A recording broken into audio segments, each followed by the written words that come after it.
なんだ?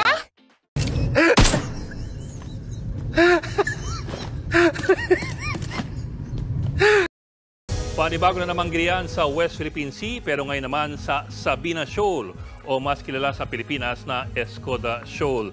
Nitong nakaraang mga araw, inanunsyo ng Philippine Coast Guard ang deployment ng karagdagang Coast Guard vessels sa Sabina Shoal para bantayan ang umano'y reclamation o panibagong island building ng China sa lugar.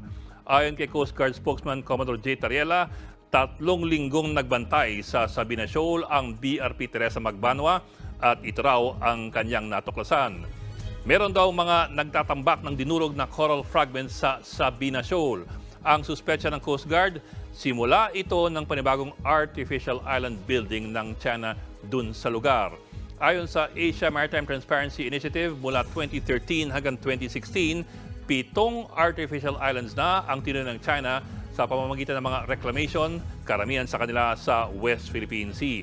Higit 1,000 hektarya ng bagong lupain ang tinuloy ng China sa pinagtatalunang teritoryo. At marami sa mga ito, tinayuan ng mga military installations, air bases at mga missile sites. Paano ito ginajustify ng China?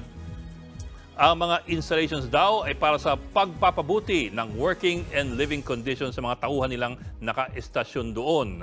Ang mga artificial islands naman daw kasi ay nagbibigay ng shelter, tumutulong sa navigation at weather forecasting at naghahatid ng tulong